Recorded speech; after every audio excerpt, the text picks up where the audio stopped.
Hello everyone. In previous lecture, we will discuss about the introductions and triggers of sickle cell anemia. हमने देखा था कि sickle cell anaemia क्या होता है और साथ ही साथ ऐसे कौन से ट्रिगर हैं जो इस चीज़ को कॉज करेंगे। मींस आपके जो आरबीसी का नॉर्मल शेप था ना बायकॉनकेव, उसे बायकॉनकेव शेप से या फिर डिस्क शेप से सिकल शेप में जो कि कन्वर्ट कर रहे थे। आज हम देखेंगे इसका पैथोजेनेसिस। तो पहले तो पैथोजेनेसिस ही वर्ड को समझें। अब इसको देखोगे तो दो वर्ड से, पहला वर्ड है पैथो और दूसरा है जेनेसिस। पैथो का मतलब होता है पूरा पैथोजन हो, पैथोलॉजी हो, पैथो रिलेटेड है पूरा डिसीज से। और जेनेसिस अगर दोनों को एक साथ देखना, जेनेसिस मीन्स जनरेट होने की प्रोसेस। इसे भी दो में तोड़ सकते हो। जन मतलब जनरेट होना और सिस जो होती है वो होती है प्रोसेस। तो डिसीज जनरेट होने की प्रोसेस को ही हम बोलते हैं पैथोजेनेसिस, यानी कि किस तरीके से डेवलप होता है। तो हमने देखा था कि भाई जो आरबीसी थी वो बायकॉनकेव शेप से इस तरीके के शेप से किस शेप में जा रही थी, कुछ इस तरीके के शेप में, जिसे हमने बोला था डिस्क शेप, सिकल शेप। अब हमने ये देखा था कि ये सिकल शेप भी क्यों हुआ था, एक एबनॉर्मल हीमोग्लोबिन की वजह से, जिसे हम क्या बोलते रहे थे, HbS। एस फॉर था सिकल सेल। कौन सी haemoglobin, sickle cell haemoglobin. Otherwise normal में कौन सी हीमोग्लोबिन होती है, HbA एडल्ट हीमोग्लोबिन। तो HbA जो हमारी अडल्ट हीमोग्लोबिन नॉर्मल थी वो एस में क्यों कन्वर्ट हुई थी, उसका भी कॉज हमने देखा था कि जो बीटा ग्लोबिन थी ना हमारी, हम है ना, उसमें डिफेक्ट था। इसको अच्छे से समझते हैं। सबसे पहले हम देखेंगे नॉर्मल हीमोग्लोबिन कैसी रहती है और फिर किस वजह से ये हीमोग्लोबिन एस में कन्वर्ट होगी। तो नॉर्मल हीमोग्लोबिन हम पहले ही पढ़ चुके हैं स्ट्रक्चर में कि दो चीज़ से मिलकर बनी होती है। पहला पार्ट है हीम जो कि होता है आयरन पार्ट, दूसरा पार्ट है ग्लोबिन दैट इज प्रोटीन। अभी ग्लोबिन क्या रहता है, ये रहता है प्रोटीन, और ये खुद मिलकर बना होता है दो चेन से। एक चेन रहती, इसमें चार चेन रहेंगी, दो होती हैं अल्फा चेन और दो होती हैं बीटा चेन, जैसे हम अल्फा 2 बीटा 2। अब नॉर्मल कंडीशन में देखो तो ये है प्रोटीन, और प्रोटीन तो ये भी क्या रहेंगे, प्रोटीन की सब यूनिट रहेंगी, पर्टिकुलरली अमीनो एसिड से मिलकर बनती हैं। अब इसमें क्या होता है, ये जो अल्फा की जो चेन रहती है ना, अल्फा ग्लोबिन, ये कौन पूरा कंट्रोल करेगा प्रोसेस, क्योंकि ये पूरी प्रोसेस आरबीसी के अंदर हो रही है, एक सेल के अंदर। और सेल में ही मैंने बताया था कि न्यूक्लियस होता है कंट्रोल, जो न्यूक्लियस होता है पूरी प्रोसेस को कंट्रोल करता है, तो इसे भी वही कंट्रोल कर रहा। अब उस न्यूक्लियस के अंदर भी पर्टिकुलरली जीन्स है ना। सबसे पहले तो न्यूक्लियस है, न्यूक्लियस के अंदर क्या आएंगे, क्रोमोसोम, और क्रोमोसोम के अंदर आएंगे जीन्स, जो कि इन चीज़ को इंस्ट्रक्शन देते हैं, कंट्रोल करते हैं। ठीक है, तो जो अल्फा वाली ये जो चेन है ना, जो इनको बनाने के लिए इंस्ट्रक्शन देता है, वो कौन सा जीन रहता है, HbA1 और HbA2, जो इसको बनाने के लिए इंस्ट्रक्शन देते हैं कि हमें अल्फा ग्लोबिन चेन बनानी है। और ये दोनों जीन प्रेजेंट रहते हैं क्रोमोसोम नंबर 16 में। खैर इसका यहाँ पर कोई रोल नहीं है। अब इसको इम्पोर्टेंट देखना, इसमें जो बीटा ग्लोबिन की जो चेन है ना, इनको जो जीन बनवाता है that is HbB, B for globin है, जो कि इस चीज़ के लिए बनवाएगा, इन चेन को बनवाएगा, इंस्ट्रक्शन देगा। तो नॉर्मल कंडीशन में और किस में सिचुएटेड होता है, क्रोमोसोम नंबर 11 में। अब अगर नॉर्मल कंडीशन है, इनमें कोई भी अफेक्ट नहीं है, तब ये जो हीमोग्लोबिन नॉर्मल बनती है HbA अडल्ट हीमोग्लोबिन। लेकिन अगर इस पर्टिकुलरली इस जीन में या फिर इस क्रोमोसोम में कोई भी म्यूटेशन आ जाए, है ना, इस जीन में म्यूटेशन का मतलब क्या होता है, एक और नया वर्ड आया, म्यूटेशन का मतलब होता है चेंज, या फिर आप बोलो दखल अंदाजी, है ना। कोई चीज़ काम कर रहा, एक सा हमारा सीक्वेंस था, हमने दखल अंदाजी कर दी। जेम्स वाली एक ऐड देखी होगी, टीवी में दिखाते हो, बनाया रहता है, एक जेम्स गिराया पूरे गिरे। तो दखल अंदाजी, म्यूटेशन मतलब एक थोड़ा सा चेंज जो कि पूरी प्रोसेस बिगाड़ सकता है। तो अगर इस जीन में या इसमें जीन में अगर क्या आ गया, म्यूटेशन आ गया पर्टिकुलरली मीन्स इस क्रोमोसोम में, इस जीन में, अब इसमें अगर म्यूटेशन है मतलब इसकी फंक्शनिंग खुद ही सही नहीं है, तो ये जो हीमोग्लोबिन नॉर्मली बना रहा था ना बीटा ग्लोबिन, इसकी जगह अब ये जो नॉर्मली हीमोग्लोबिन बन रही थी ना, पूरी प्रोसेस अफेक्ट हो जाती है। और यहाँ पर फिर जो हीमोग्लोबिन हमारी ये बन रही थी ना अडल्ट हीमोग्लोबिन, उसकी जगह कौन सा हीमोग्लोबिन बन जाता है, haemoglobin S, means sickle cell haemoglobin, जो कि सिकल शेप देता है। अब हम इसे अच्छे से देखते हैं। तो सबसे पहले हमने क्या देखा कि point mutation on chromosome number 11। Chromosome number 11 में पॉइंट म्यूटेशन हुआ। म्यूटेशन आप लोग समझ गए होंगे, चेंज होना। अब यहाँ पॉइंट बस क्यों लिखा? पॉइंट बस लिखने का ये रीज़न है कि क्रोमोसोम नंबर जो 11 है उसमें तो बहुत सारे जीन हैं, है ना, बहुत सारे जीन्स हैं। उन सारे जीन में कोई भी प्रॉब्लम नहीं है, सिर्फ एक ही जीन में प्रॉब्लम है, दैट इज़ HBB, मीन्स इसी में म्यूटेशन है, इसी में चेंज है। दैट्स वाई हम इसको बोल रहे हैं पॉइंट म्यूटेशन। अब क्या हुआ इसके बाद? Mutation in beta globin chain. भाई सिंपल सी बात है, यही जीन कंट्रोल कर रहा था, इसी में डिफेक्ट है, तो अब ये जो चेन बनी है बीटा ग्लोबिन, इनमें भी क्या होगा? म्यूटेशन, मतलब चेंज होगा, कुछ ना कुछ गड़बड़ी होगी। आगे देखें तो प्रेजेंस ऑफ रेलिन। अच्छा, ये क्या चेंज है जो हमने देखा ना कि जो म्यूटेशन होगा, जो चेंज होगा, चेंज क्या होता है? ये है हमारी नॉर्मल हीमोग्लोबिन, ग्लोबिन की चेन, बीटा ग्लोबिन की चेन। अब मेरा तो ना प्रोटीन है, तो ये बहुत सारे अमीनो एसिड हैं, पहला, दूसरा, तीसरा, चौथा, पांचवा, छठवां।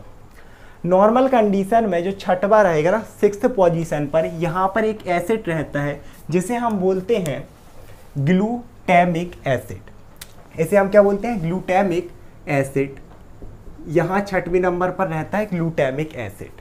अब क्योंकि इसमें म्यूटेशन है, सेम एस यहाँ पर भी 6 जो है ना 6th पोजीशन पर म्यूटेशन क्या होता है कि ग्लूटामिक एसिड की जगह यहाँ पर बन जाता है बेलिन। यहाँ पर क्या बन जाएगा? बेलिन। तो क्या होता है?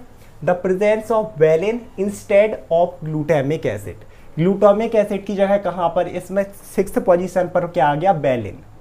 यही रीजन है कि देखो ये भी पॉइंट म्यूटेशन है, सारी चेन में गड़बड़ी नहीं है, सिर्फ एक पॉइंट पर गड़बड़ी है, तो यहाँ पर भी पॉइंट म्यूटेशन होगा। लेकिन इसी वजह से, क्योंकि ये जैसे ये बेलिन बनेगा ना, अब देखो आगे क्या होगा। अब ये जो गड़बड़ी हुई है ना, इसमें पर्टिकुलरली अब ये जो RBC रहेंगी, ये कैसी हो गई हैं? सिकल सेप के लिए तैयार हो गई हैं। मतलब अब इन्हें जैसे ही ट्रिगर पॉइंट मिलेंगे, हाइपोक्सिया मेनली है, डिहाइड्रेशन हो सकता है, स्ट्रेस हो सकता है, अब वो किस में कन्वर्ट होने लगेंगी? सिकल सेप में। तो क्या हुआ? अब इन्हें क्या मिल गया कि in the presence of low oxygen, जिसे हम हाइपोक्सिया ही बोलते हैं, हाइपो मतलब कम और ऑक्सिया ऑक्सीजन से रिलेटेड, तब ये चीज़ें ट्रिगर हो गई। अब धीरे धीरे क्या होगा? यहाँ पर हीमोग्लोबिन मोलिक्यूल स्टैंड्स टू पॉलीमराइज्ड। पहले इस वर्ड को देखो, पॉली मतलब ज़्यादा, मराइज, यहाँ पर क्या होंगे? पॉली मतलब ज़्यादा, बहुत सारे हीमोग्लोबिन एक साथ मिलने लगेंगे, है ना, क्योंकि ना उसमें शेप में होना, बाइकॉनकेव से कैसा जाना है? सिकल शेप में। तो जैसे ही हाइपोक्सिया हुई, एक हीमोग्लोबिन, 2, 3, 4, 5, ये पूरे मिल के क्या करेंगे? एक साथ इस तरीके से पूरी एक चेन बनाते हैं, मीन्स रॉड लाइक स्ट्रक्चर बना लेंगे। तो ये क्या करेंगे? They form long rigid rod like structure inside the RBC। और जैसे ये चेन बनेगी तो अब ये स्ट्रक्चर इस तरीके से आगे की तरफ बढ़ जाएगा। आपकी मतलब जो RBC है ना, डिस्क शेप, आप बाइकॉनकेव बोल सकते हो, ये इसको छोड़कर सिकल शेप ले लेगी, इस तरीके का शेप। तो ये बन गई हमारी सिकल शेप RBC। अब सिकल शेप RBC में प्रॉब्लम क्या है कि एक तो ये फ्लेक्सिबल कम है, they are less flexible, flexibility कम है। मतलब हमारी ये कैसी थी? बाइकॉनकेव शेप, कि अगर एक ब्लड वेसल से जा भी रही हैं तो टेढ़े मेढ़े होकर निकल रही थी। सिकल शेप RBC ऐसी नहीं होती, अगर ये वहाँ फंस गई तो या तो खुद ब्रेक हो जाएंगी, दूसरी चीज़ वहाँ पर इकट्ठा होके, जैसे एक ब्लड वेसल है ना, इस तरीके से मैं ब्लड वेसल बना लूँ, ये यहाँ पर इस तरीके से ऐसी बहुत सारी इकट्ठी होके पर्टिकुलरली यहाँ की सप्लाई ही बंद कर देंगी इसके आगे की। तो ये क्या करेंगी? एक तो लेस फ्लेक्सिबल है, दूसरी चीज़ more prone to stuck in the blood vessel. Stuck मतलब एक ब्लड वेसल में रुकने के लिए ज़्यादा, इस तरीके से फंस जाएंगी, वहाँ पर इकट्ठी होके ये क्या कर देती हैं? इसे ब्लॉक कर देती हैं, है ना। क्या पर होगा? कॉसिंग ब्लॉकेज, ब्लॉक कर दिए इन्होंने। अब यहाँ से जो ब्लड जा रहा था, अब वो आगे क्या हो जाएगा? अमाउंट बहुत ही डिक्रीज हो जाएगा। कोई भी यहाँ पर अगर ऑर्गन या टिश्यू है तो उसे ब्लड बहुत ही कम अमाउंट में मिलेगा, है ना। तो यहाँ पर क्या हो गया? Reduce blood flow. अब अगर ये ब्लड फ्लो रिड्यूस है, ब्लड फ्लो ही है हमारा, ब्लड ही ऑक्सीजन कैरी कर रहा, न्यूट्रिएशन ट्रांसपोर्ट कर रहा, आपके विटामिन, कार्बोहाइड्रेट, लिपिड, सारी चीज़ें जो एनर्जी देंगी, जिससे जो भी यहाँ पर ऑर्गन या टिश्यू है वो फंक्शन करेगा। क्योंकि ऑब्स्ट्रक्शन हुआ है, चीज़ें सही से नहीं जा रही हैं, अब ऑक्सीजन नहीं मिलेगी, सही से फंक्शनिंग नहीं होगी, जिसके कारण क्या डेवलप होगा? Pen crisis. पेन क्राइसिस का क्या मतलब है कि पर्टिकुलरली पेन डेवलप होगा, है ना। कहाँ कहाँ हो सकता है, टिश्यू में, एक तो क्योंकि टिश्यू डैमेज हो रहे हैं, तो एक तो ये क्या चीज़ कर सकती है कि टिश्यू और ऑर्गन को डैमेज कर सकता है। साथ ही साथ कैसे डैमेज करेगा, मान लो यहाँ पर कोई भी एक टिश्यू या सेल है, एक टिश्यू है, अब इसमें बहुत सारी सेल होंगी इस तरीके से, 1 सेल 2 सेल 3, इन सबको जिंदा रहने के लिए चाहिए ऑक्सीजन। क्योंकि यहाँ पर सफिशिएंट अमाउंट ऑफ ऑक्सीजन नहीं है, ये सेल मरने लगेंगी, डेथ होने लगी, जिसे हम बोल देते हैं नेक्रोसिस। नेक्रोसिस 3 टाइप की सेल डेथ होती है ना, एपोप्टोसिस, एक नेक्रोसिस, एक ऑटोफेगी। तो नेक्रोसिस कैसी डेथ होती है, जो कि किसी एक एक्सीडेंट की वजह से हो या फिर डिफिशियंसी ऑफ न्यूट्रिएशन की वजह से। तो क्योंकि यहाँ पर सेल डैमेज होने लगेंगी, फंक्शन बिगड़ेंगे, तब यहाँ पर ये पेन क्राइसिस मीन्स आपके चेस्ट में पेन हो सकता है, एब्डोमेन में पेन हो सकता है, पर्टिकुलरली जिस ऑर्गन में ब्लड सप्लाई कम है वहाँ पर ये पेन एराइज हो सकता है। इसके अलावा इसे वैसो ऑक्यूल्सन क्राइसिस भी कहते हैं। वैसो क्यों, ब्लड वेसल, ऑक्यूल्सन मतलब ऑब्स्ट्रक्शन, क्योंकि ब्लड वेसल के ऑब्स्ट्रक्शन की वजह से जो पेन है वो अराइज हो रहे हैं, that's why it is called as vaso occlusion crisis. इसके बाद एक चीज़ तो ये हो गई, दूसरी और इम्पोर्टेंट चीज़ कि जो हमारी सिकल से पारवीसी होती है ना, ये मोर प्रोन होती है किस चीज़ के लिए, ऑब्स्ट्रक्ट के लिए, रप्चर होने के लिए। ये क्या होती है, रब टूटने के लिए, मतलब इनकी जो है ना सेल वॉल, मैंने पहले ही बताया था कि जैसे ये इस बाइकॉनकेव से ये वाला शेप लेगी, फिर हो सकता है अगर ये ट्रिगर पॉइंट बंद हो जाए वापस बाइकॉनकेव में जाएं, फिर अगर ट्रिगर पॉइंट आता है तो इसमें आएंगी। तो इस तरीके से इनकी जो बॉल है ना, जैसे आप एक बलून को फुलाओ फिर हवा निकालो, फुल फुलाओ, वो कमज़ोर हो जाता है। इनकी सेल मेम्ब्रेन भी होती है वीक, तो इनका लाइफ स्पैन बहुत कम होता है, that is only about 10 to 20 days, जो कि नॉर्मल है 120 होता है। तो कितना बचता है, सिर्फ 10 से लेके 20 दिन। और अब क्या होगा कि इनका जो पूरा डिस्ट्रक्शन है, हमें पता है कि आरबीसी का ग्रेवयार्ड कैसे बोलते हैं, स्प्लीन को, सारी चीज़ें स्प्लीन में, आरबीसी यहीं टूटती हैं। अब इतनी ज़्यादा अमाउंट में अगर आरबीसी एकदम से टूटेंगी स्प्लीन के अंदर, तो स्प्लीन में क्या हो जाएगा, इनका बहुत सारा एकोमोडेशन, और स्प्लीन का साइज धीरे धीरे बढ़ने लगेगा, जिसे हम बोलते हैं स्प्लीनोमेगैली। स्प्लीनो मतलब स्प्लीन और मेगाली मतलब स्वेलिंग। स्प्लीन वाली वीडियो में भी मैंने बताया था, ठीक है। ये स्टार्टिंग कंडीशन में होगा। अब दूसरी कंडीशन, मान लो यही स्प्लीन की ब्लड वेसल है ना, अभी तो इसका क्या हो रहा था, साइज में बढ़ रही थी, लेकिन अगर यही स्प्लीन में जो मेन आर्टरी है जो से सप्लाई कर रही है, अगर वहीं पर ब्लॉकेज हो गया, अब स्प्लीन के पास, ये हमारी स्प्लीन है, स्प्लीन की सेल है, इनको न्यूट्रिएशन ऑक्सीजन सही अमाउंट में नहीं मिल रहा, इनकी खुद की नेक्रोसिस होने लगेगी, जिससे एक और यहाँ पर वर्ड लिखा है, दैट इज इन्फाक्शन।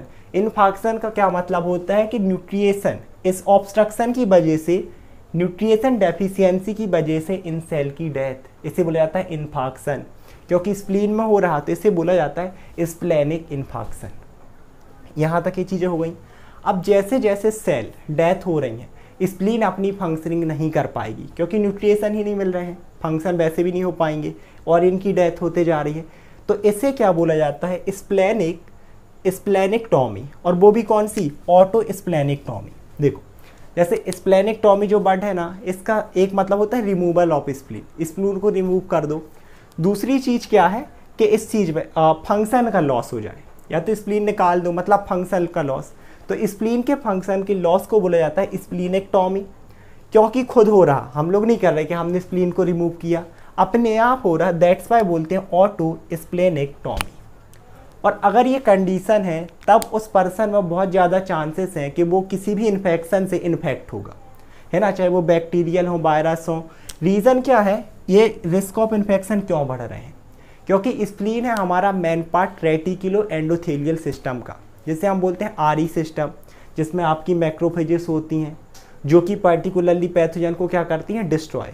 क्योंकि स्प्लीन ही डैमेज है, अब ये बाहर की जो पैथोजन रहेंगी उन्हें डिस्ट्रॉय नहीं कर पाएगी, और दैट इज़ द रीज़न कि अब वो जो भी बैक्टीरिया, वायरस या पैथोजन है हमें ज़्यादा अफेक्ट करेगा, मीन्स इन्फेक्शन के चांस इंक्रीज हो जाएंगे।